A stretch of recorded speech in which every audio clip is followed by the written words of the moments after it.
우리 오늘 말씀은 사도행전 9장 1절부터 9절까지입니다. 사도행전 9장 1절에서 9절까지 신약 202페이지, 신약성경 202페이지 사도행전 9장 1절부터 9절까지를 저와 여러분이 한 절씩 교독하고 마지막 9절은 같이 읽도록 하겠습니다. 화면에 나와 있습니다. 제가 먼저 읽겠습니다. 사울이 주의 제자들에 대하여 여전히 위협과 살기가 등등하여 대제사장에게 가서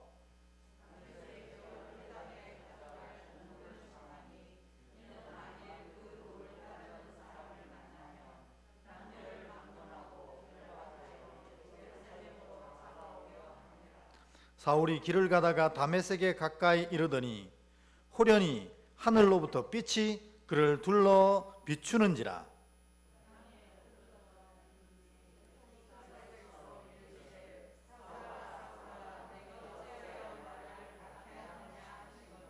대답하되 주여 누구시니까 이르시되 나는 내가 박해하는 예수라.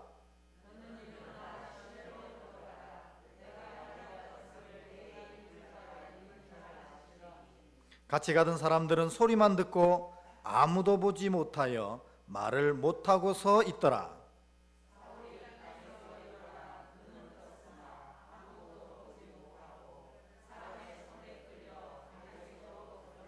함께 읽습니다. 사흘 동안 보지 못하고 먹지도 마시지도 아니하니라. 아멘. 오늘 또 이렇게 금요 성령 집회에 기도하러 오신 여러분, 주님의 이름으로 환영합니다. 오늘 주님께서 여러분의 놀라운 기도 제목들을 이루어 주시는 복된 자리가 되길 축원합니다. 우리 앞뒤로 서로를 한번 축복하며 시작하도록 하겠습니다. 뭐냐면 하나님이 당신의 기도를 들어 주실 것입니다. 이렇게 한번 축복하겠습니다. 시작. 하나님이 당신의 기도를 들어 주실 것입니다. 아멘. 이게 성경에서 이 하나님의 사람들이 하나님의 사람으로 온전히 바뀌어지는 과정, 그래서 하나님을 대적하던 자들이 하나님을 온전히 섬기는 자로 바뀌어지는 과정을 회심이라고 부릅니다. 그래서 하나님의 자녀들은 다 이러한 회심의 과정을 거쳐서 이 자리에 앉게 됩니다. 여러분들도 다 그런 과정을 거치셨죠? 다 회심의 과정을. 이거는 이 예수 믿는 사람들이 반드시 거치는 과정입니다. 왜냐하면 예수를 직접 만나면 그의 영혼이 바뀌어질 수밖에 없고, 그의 마음이 바뀌어질 수밖에 없고, 그의 삶이 바뀌어질 수밖에 없는 것입니다. 여러분, 아주 유치한 비유지만 어떤 사람이 로또가 붙었어요. 로또의 당첨금이 19억이 되었답니다. 그러면 당장 뭐가 바뀔까요? 전화번호가 바뀝니다. 아무도 연락 못하도록 있던 전화를 다 버리고 새로 다 전화기를 바꾼다고 합니다. 그리고 또 바뀌어지는 게 생활의 패턴이 다 바뀌는 겁니다. 이전에는 아침에 일어나서 준비하고 출근하고 돈을 벌고 퇴근하고 자고 우리가 일상적으로 하는 삶을 살다가 이제는 19억이 생기니까 아침에 눈을 떠서 어디를 돈을 쓰러 갈까 고민하고 완전히 삶의 패턴이 바뀌어지는 겁니다. 여러분, 그 19억 그게 뭐라고? 우리의 삶의 패턴을, 우리의 마음을 완전히 바꾸는데, 살아계신 하나님 예수 그리스도로 만났는데 우리가 회심이 안 된다? 이건 정말 이해할 수 없는 아닙니까? 그래서 여러분들은 다 예수 믿고 회심해서 이 자리에 앉아 있습니다. 근데 이 회심의 과정을, 회심의 또 상태를 이제 크게 세 가지로 보통 구별해서 얘기합니다. 첫 번째 회심은 뭐냐면은 극단적인 회심. 막 예수하면 막 치를 떨다가 예수께서 그를 만져주시는 말미암아 예수를 그리스도로 막 막 또 치를 떨며 선포하는 사람들이 있어요. 바울이 그랬잖아요. 정말 오늘 본문에 보면 예수 믿는 사람들을 죽이려고 애를 쓰다가 다메섹에서 주님 만나가지고 그 예수를 선포하고 전하기 위해서 애를 쓰다가 하나님께로 갑니다. 이처럼 회심에는 극단적인 회심이 있습니다. 여러분은 혹시 그런 극단적인 회심 경험하고 여기 오셨나요? 저는 좀 그런 편입니다. 저는 사실 어릴 때부터 신앙을 차근차근 했었는데도 불구하고 하나님 이 부르심이 제가 6살에 있었거든요. 너무 어린 나이에 부르심을 받다 보니까 이 부르심의 아주 엄중함도 잘 모르고 또 나중에 자라면서 이 부르심이 너무 부담스럽고 싫어서 도망다니고 그러다가 이제 제가 26세 제 인생 전체를 막아서 딱 서시는 하나님 앞에 정말 모든 걸 다 내려놓을 수밖에 없는 그런 상황이 되었습니다. 그리고 하나님이 저를 꼼짝달싹 못하게 만드시고 이제는 어떡할래 물으시더라고요. 그래서 뭐 사실 어떻게 할 수가 없었어요. 팔다리를 하나님이 딱 다 묶어버려서 꼼짝도 못하게 하셨는데 뭐 어쩔 수 없이 하나님이 원하신다면 하겠습니다.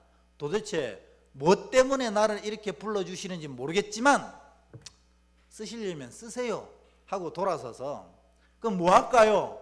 하니까 하나님이 제일 먼저 성경을 읽어라 하시더라고요. 사실 제가 어릴 때부터 열심히 신앙을 했지만 그때까지 성경 일독 한 번 안 해봤거든요. 26살짜리가 무슨 성경 일독 했겠어요. 성경을 읽거라. 그래서 알겠습니다 하고 성경을 읽는데 우리 성경에 보면 송이꿀처럼 달다는 고백이 있잖아요. 근데 성경을 읽는데 너무나 재밌는 거예요. 왜 이렇게 재밌는 걸 읽지 않았을까 하면서 막 일주일에 1독씩 했어요. 일주일에 1독 하려면 어떻게 하냐면 손에서 성경을 안 놓았어요. 일을 할 때도 손에 들고 다니고 일을 할 때도 앞에 놓고 하고 그러다가 시험만 나면 다 그게 궁금하니까 왜 우리가 연속극 짜잔 끝나면 다음 화가 보고 싶잖아요. 그런 것처럼 성경을 다 9장까지 읽고 나면 10장이 어떻게 이루어지는지 궁금해 미치겠는 거예요. 그러니까 10장 보다가 정신없이 또 계속 읽어가고 그래서 한 주에 1독씩 정확하게 했습니다. 그리고 하나님께서 하나님을 온전히 섬기라는 명령을 하실 때까지 이와 같이 여러 가지 방법으로 훈련하시고 마지막에 이제 제가 저희 그때 제가 섬기던 교회 청년 회장이었고 아동부 교사였고 중고등부 교사였습니다. 근데 중고등부는 총무였습니다. 근데 사실 거의 반전도사처럼 사역을 했죠. 근데 이제 여름 성경학교 교사 강습회를 갔는데 저처럼 앞에서 목사님이 막 이번 여름 성경학교는 이렇게 진행해야 되고 막 얘기하시는 거예요. 다 강의를 듣고 있었는데 갑자기 앞에서부터 불이 착착착착착 꺼져가는 거예요. 저 마음속으로 와 큰일 났다 사고다. 이 성경학교 이렇게 몇백 명이 그때 교사들이 몇백 명 앉아 있었거든요. 몇백 명 앉아 있는 이 교사들 이거 다 어떡하냐? 그러면 어떻게 돼요? 강사가 강의를 그만두고 어떻게 되는지 해야 되잖아요. 계속 강의를 하는 거예요. 사람들도 계속 아멘 아멘 이러고 있는 겁니다. 그래서 제가 나에게만 이게 보이는구나. 반대로 얘기하죠, 그죠? 나에게만 안 보이는구나. 그리고 이제 사무엘 기억해서 주님 말씀하옵소서 종이 듣겠나이다. 그랬더니 하나님이 딱 한마디 하시고 다시 불을 켜줘 주셨어요. 뭐냐면 이제는 되었으니 가라 이렇게 하시더라고요. 그래가지고 이제 그게 신학교 가야 되는가 보다 하고 이제 다니던 직장을 다 그만두고 신학교를 들어가게 돼서 오늘 제가 이제 이런 목사가 되었습니다. 어떻게 보면 저는 그런 극단적인 회심의 경우였습니다. 또 여러분들 중에는 두 번째 경우일 수가 많을 거예요. 하나는 극단적인 회심이라면 또 한 분들은 자연스러운 회심이 있습니다. 그러니까 언제 이런 놀란 일이 일어났는지 물어보면 잘 몰라요. 그런 게 있었나? 그런데 어느 순간 내 마음속에 누가 들어와 계셔요? 예수님이 들어와 계신 거예요. 그러니까 회심이 막 이렇게 극단적으로 저처럼 일어난 게 아니고 예수를 어릴 때부터 섬기다 보니까 자연스럽게 예수가 내 중심에 탁 좌정하시는 이런 자연스러운 회심을 경험한 사람도 있습니다. 어쨌든 이 극단적인 회심이든 자연스러운 회심이든 그가 회심하면은 그 마음 중심에 예수께서 좌정하셔서 두 가지 고백을 하게 됩니다. 늘 얘기하잖아요. 무슨 고백입니까? 저는 연약한 죄인입니다. 이 고백이 그냥 날 수밖에 없어요. 왜냐하면 거울을 탁 비추듯이 내 모습을 알게 되니까 주님, 내같이 연약한 죄인을 어찌 이리 부르시나이까. 저 같은 경우에는 20년 동안 주님이 저를 쫓아오셔서 이렇게 다시 불러주신 그 은혜에 감사합니다. 벌써 얘기했네요. 뭐냐면 예수께서 좌정하신 자들은 두 가지가 있어요. 연약한 죄인을 불러주신 것에 감사합니다. 이 두 가지가 다 회심자에게 있는 것입니다. 그러니 신앙하는 것이 정말 늘 감사와 행복으로 넘쳐나게 되는 것입니다. 그래서 교사를 시키면 나 같은 죄인이 교사를 할 수 있습니까? 그래도 시켜주시니 감사합니다. 이렇게 되는 거예요. 찬양하면 나 같은 죄인이 어떻게 감히 입을 열어 하나님을 찬양합니까? 그래도 찬양할 수 있게 하셔서 감사합니다. 이렇게 되는 거라는 거죠. 그런데 세 번째가 제일 문제입니다. 세 번째가 뭐냐면 이게 말이 좀 우습습니다. 뭐냐면 유사 회심자입니다. 유사 회심자. 회심했다고 생각했는데 유사는 뭐예요? 비슷하지만 아니란 뜻이잖아요. 그러니까 오늘날 교회 안에 이 유사 회심자들이 되게 많았었어요. 근데 이것이 싹 글러지는 이 사건이 일어났잖아요. 뭐예요? 코로나가 일어나니까 이 유사 핵심자들이 싹 물러가 버렸어요. 예수를 알기도 하고 예수를 향한 신앙생활도 하고 있는데 마음 중심에는 예수가 없는 거예요. 그러니 이 코로나의 어려움이 탁탁 치니까 싹 물러가서 거의 대부분의 교회들이 다 절반 정도의 숫자의 이 성도들만 남게 됩니다. 오늘도 우리가 섬기는 우리가 또 선교하는 인도네시아 이창성 선교사님이 입국하셨어요. 입국하셔서 이제 파송교회 형식이거든요. 대구의 충성교회에서 이제 파송하셨는데 그 충성교회에 이제 가셔가지고 선교 보고도 하고 파송교회니까 주파송교회 선교 보고도 하고 또 그 충성교회는 그 교인이 3,000명이었거든요. 그래서 이제 거기서 게스트하우스를 아파트로 하나 마련해가지고 이렇게 선교사님들이 오시면 그곳에 기거하게 하시는 거예요. 근데 올해는 기거 못하고 여기서 딱 2달만 있게 하신대요. 그 2달 동안 어쨌든 아파트에서 살면서 교회 차 중에 한 대를 이 선교사님 이 일정 동안에 쓰시라고 내어줘요. 근데 이제 이 선교사님이 2년 전에 코로나 전에 나오시고 이제 코로나 끝나고 이번에 처음 나오시는 거거든요. 근데 충성교회 파송교회를 갔더니 깜짝 놀랐습니다. 이렇게 얘기하더라고요. 내가 파송받을 때는 3,000명의 교인이었는데 지금 가보니까 1,700명만 남아있더라는 겁니다. 1,300명이 도망가 버린 거예요. 그 1,300명이 오늘 구별에 의하면 뭐예요? 유사 회심자였다는 것입니다. 이처럼 유사 회심자들의 특징은 뭐냐면 고난이 오면 예수고 뭐고 다 버리고 도망가는 겁니다. 성경에 보면 우리가 마가가 그랬잖아요. 예수쟁이지 이러니까 겉옷까지 벗어놓고 알몸으로 도망가 버리는 겁니다. 우리 안에 여러분, 내가 혹시 유사회심자인가 한번 생각해 보셔야 돼요. 그러니까 그 충성교회는 3,000명 중에 1,300명에서 400명이 사실은 그런 믿음을 가지고 있었던 거예요. 그래서 교회가 이렇게 유사회심자들이 참 많다, 예수를 알지만 신앙생활 하고 있지만 진심으로 마음 중심에 예수를 좌정하고 예수를 따르고 예수를 믿고 하는 사람들이 많다는 사실을 알고 이 틈바구니를 비집고 들어간 이단들이 있어요. 그게 무슨 이단인지 아세요? 구원파입니다.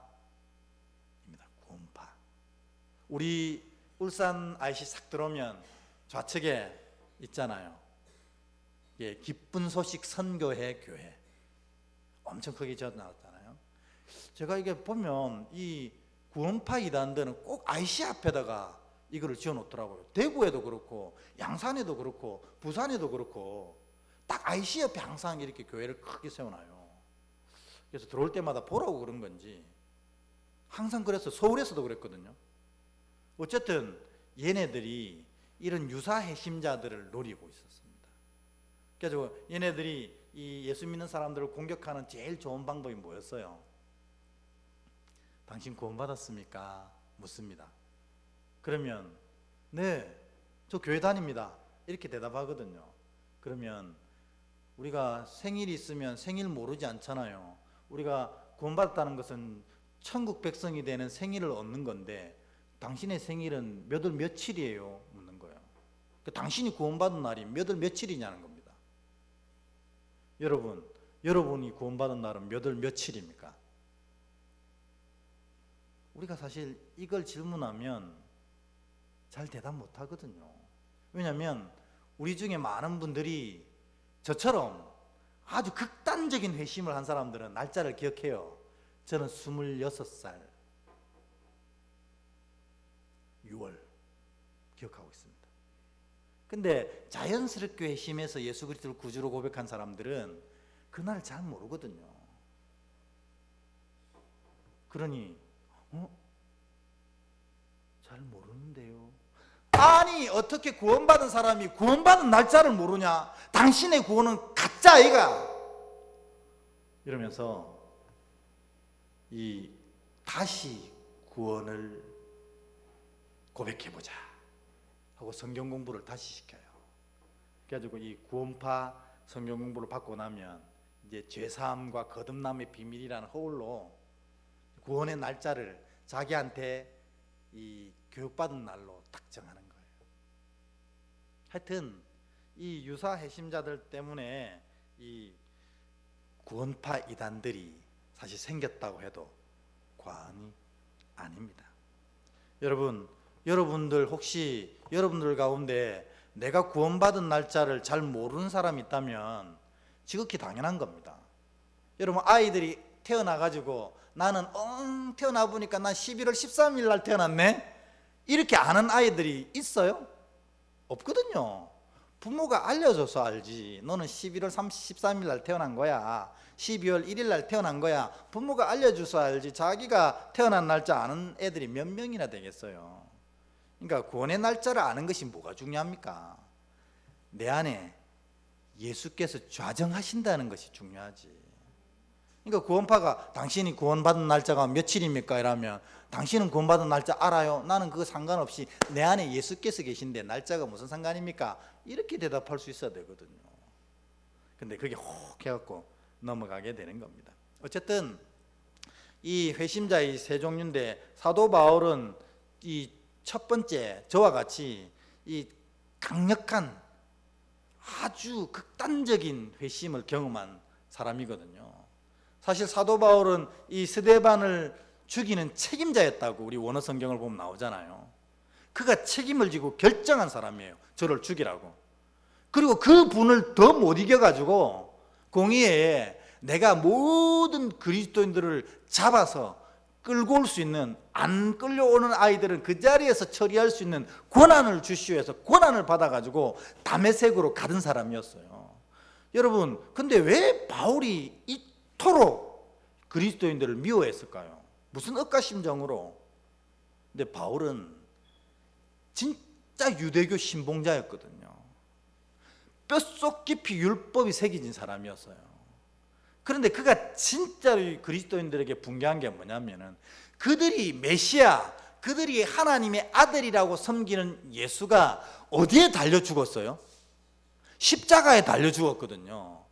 이 유대교에서 십자가에 달렸다는 것은 가장 큰 죄인 중에 죄인이라, 그리고 가장 큰 저주받은 자가 십자가에 달리는 거거든요. 근데 유대교적 고백에는 예수는 가장 큰 저주를 받은 자라고 선포하는 건데, 그 사람이 메시아라고 하니 우리가 속된 말로 이게 얼척이 없는 거예요. 그러니까 이런 헛된 소리를 하는 그리스도인들의 입을 막고 싶은 거예요. 예수가 하나님의 아들이라고? 그런데 왜 십자가에 저주받았냐는 거죠. 여러분, 왜 예수가 십자가에 저주를 받았습니까? 우리 죄 때문이잖아요. 우리가 그걸 아는 게 바로 복이고 믿음입니다. 왜냐하면 우리 안에 예수께서 하시면 그걸 알게 되거든요. 주께서 내 죄를 위해서 저주받으셨구나. 근데 바울의 마음, 사울의 마음에는 예수가 안 계시니까 저주받은 자로만 보이는 거예요. 근데 그가 메시아고, 그가 그리스도고, 그가 하나님의 아들이라고 얘기하니까 막 정말 짜증스러운 거예요. 이 그리스도인들을 싹 쓸어버리고 싶은데, 또 얘들이 두 번째 거짓말을 또 하는 거예요. 부활했다는 겁니다. 그럼 어디 계신데? 승천했다는 거예요. 이것들이 진짜 미치도 단단히 미쳤구나. 그래가지고 지금 분에 못 이겨서, 이 유대교의 율법적인 신봉자로서의 분에 못 이겨가지고 이 그리스도인을 잡아쳐 죽이려고 한 겁니다. 왜냐하면 바울이 이렇게 안 해도 바울은 다 가진 남자거든요. 아버지는 돈이 뭐 삼성회장, 요즘으로 치면 삼성회장이었지. 왜냐하면 로마 시민권을 돈 주고 살 수도 없는데 이 사람 돈이 얼마나 많은지 돈 주고 샀어요. 얼마나 많이 줬길래. 그런데다가 자기는 뭐예요? 유대에서 가장 인정하는 선생 가말리알 문화에서 율법학을 전공했습니다. 요즘으로 치면 서울대학 졸업한 거예요.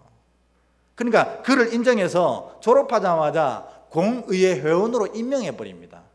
아까운 인재니까 놓치기 싫어서 유대교 공회에서 공의회 회원으로 인정해버립니다. 요즘으로 치면 장관 겸 국회의원이 되는 겁니다. 일은 가만히 있으면 되는데 너무 열심히 강하니까 일 앉아 있을 수 없어가지고 이 증서를 받아갖고 어디까지 가냐고 지금 나와 있습니까?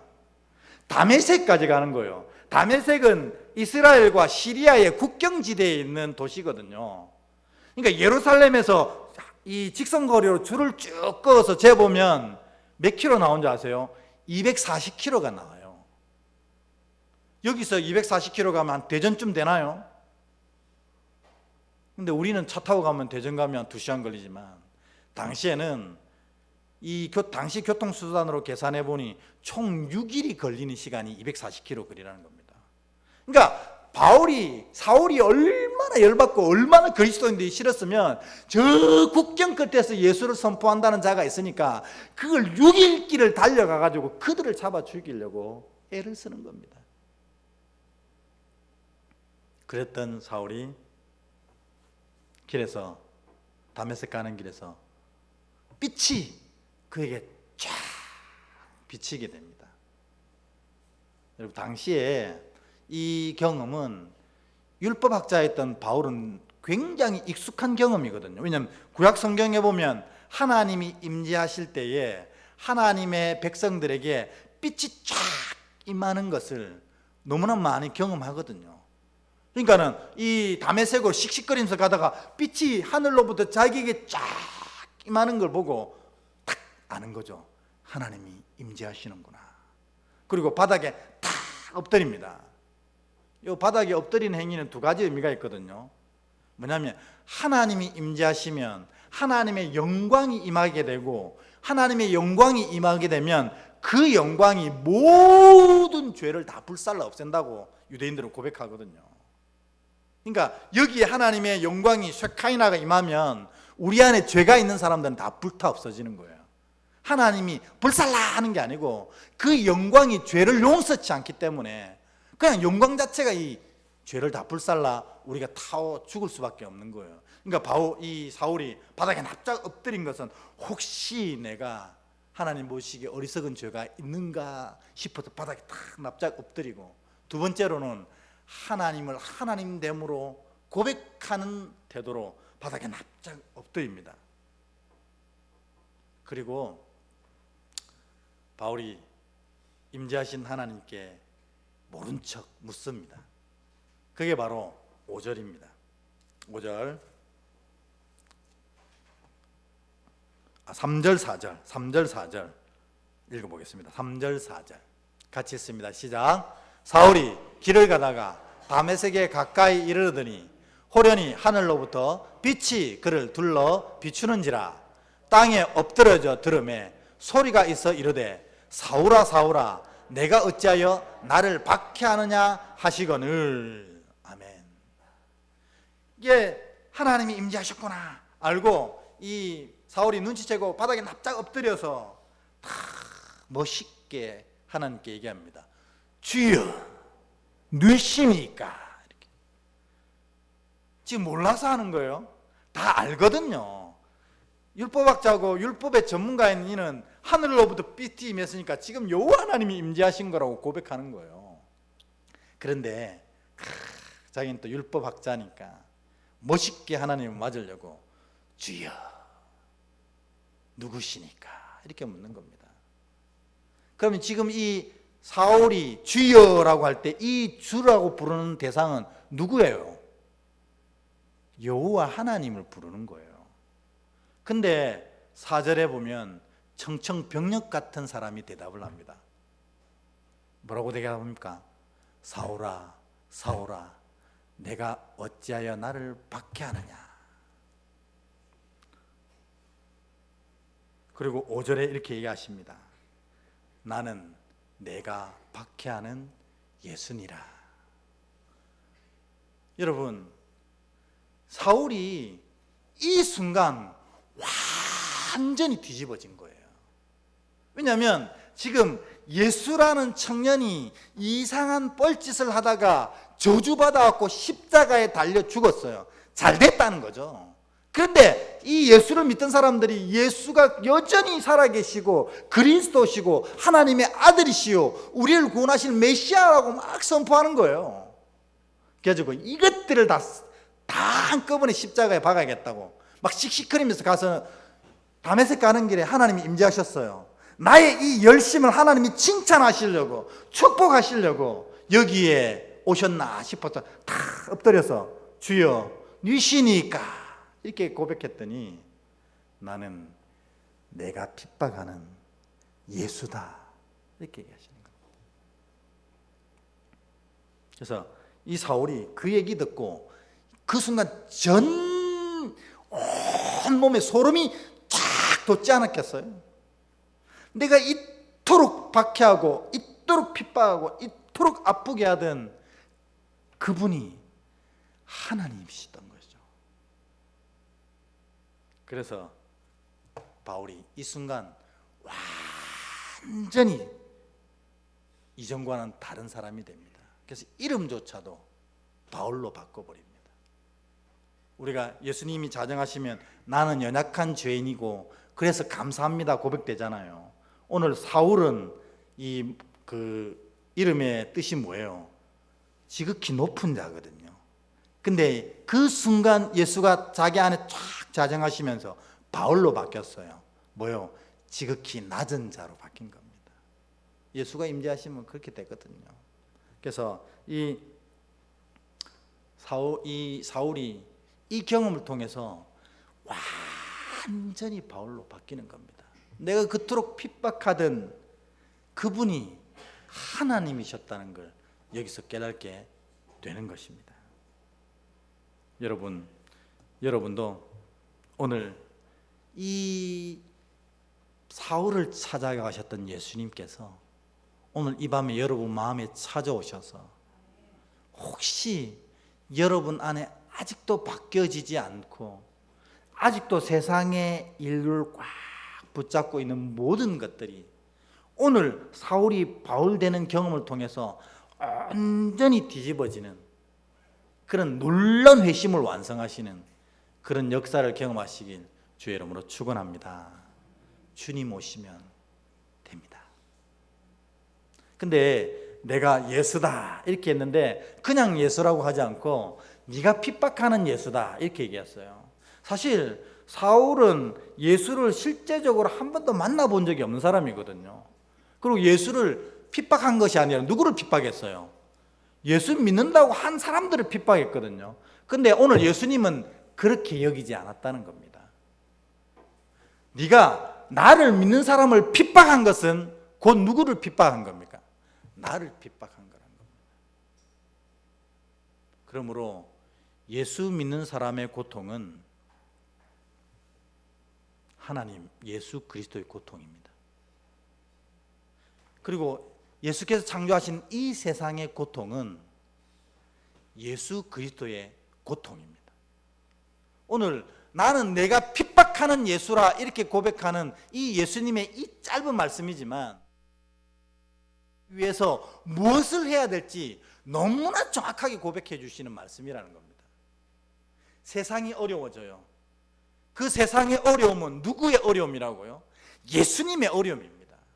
교회의 어려움, 우리 교회는 편안하고 든든히 서가서 좋다. 이웃 교회는 참 무너지고 아유 저게 뭐냐? 여러분 그게 아니라는 거죠. 저 교회의 아픔은 누구의 아픔입니까? 예수의 아픔입니다. 믿음의 사람들이 이 고백을 할 수 있을 때 그를 회심자라고 부르는 겁니다. 그래서 여러분 TV 뉴스를 보면 얼마나 안타까운 일들이 많이 일어납니까? 저는 뭐 잘 모르지만 이번에 뭐 누가 완도 들어가서 엄마 아빠 딸이 동시에 물에 빠져서 시신을 뭐 건져냈다고 하더라고요.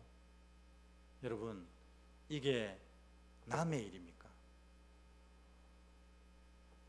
예수의 고통이거든요. 그 다 예수님의 자녀인데 예수님의 피조물인데 예수님이 그들에게 인생을 주시고 이 인생을 아름답게 살라고 하셨는데 차 끌고 바닷속으로 뛰어들어갔대. 얼마나 예수님이 이러한 상황이 일어나게 한 그 상황들 그리고 그때 죽었던 그 세 명들을 보고 얼마나 마음 아프실까. 이거를 고백하는 게 믿음의 자녀의 고백이라는 겁니다. 저희 사모님이랑 얘기하기를 그래 둘이는 죽기로 작정했으니까 뭐 그렇다 치고라도 아는 무슨 죄인데 아까지 같이 죽이냐는 거죠. 요즘에 자기가 못 키우면 시설에 맡기면 시설에서 실제적으로 어설픈 부모보다 더 잘 키워줘요. 근데 그 자기들 죽고 싶은데 아이까지 죽이려고 참 안타까워. 그래서 내가 아는 목사님은 TV를 보다가 신문을 보다가 이런 사건, 마음이 아픈 사건이 오면 그 신문을 들고 여기 와서 기도하신다잖아요. 주여 이것 보시면 내 마음도 아픈데 주님 마음 얼마나 아프시겠어요. 그리고 이런 일들이 일어나지 않도록 기도하고 이런 일들을 위해서 우리 교회가 우리 믿음이 무엇을 해야 될지를 날마다 고백하는 것이 바로 믿음의 태도라는 것입니다. 이웃 교회가 힘들면 야 우리 교회는 저런 일 없어서 좋다가 아니고 그 교회를 붙잡고 우리가 기도해 줘야 된다는 것입니다. 왜? 예수님이 얼마나 마음 아프시겠어요. 핏값으로 사신 예수의 몸인데 예수의 몸이 아픈데 나는 괜찮다고 룰루랄라 이게 말이 됩니까?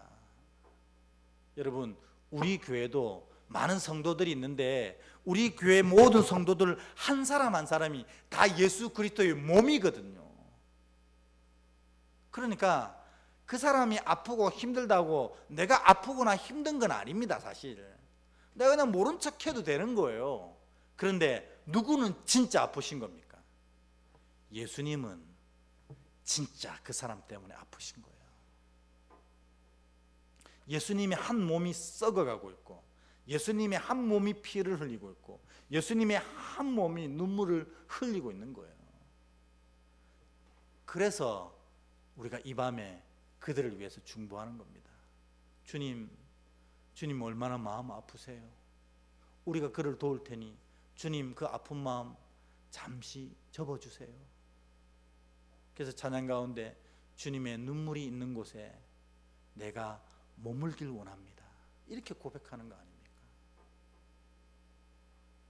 신앙은 그래서 이런 사명감을 가지고 가는 것이 신앙이고, 이런 고백을 가지고 하는 게 바로 참된 회심이라는 것입니다.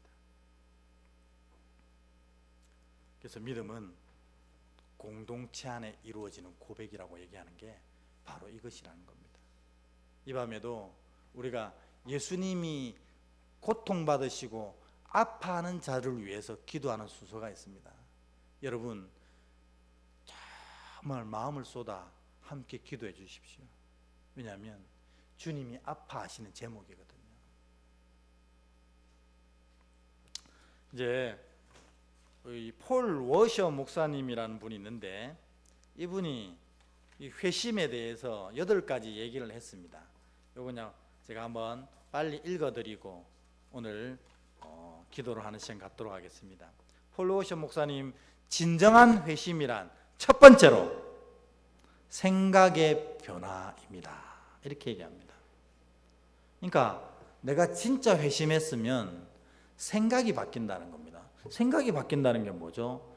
가치관이 바뀐다는 뜻이에요.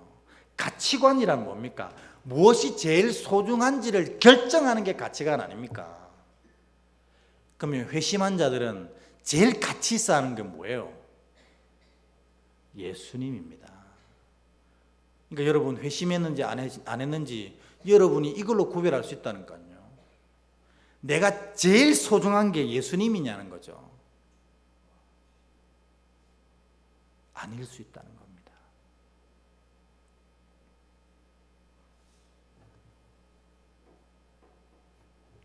진짜로 소중하면 예수님을 붙잡는 거 아니겠습니까?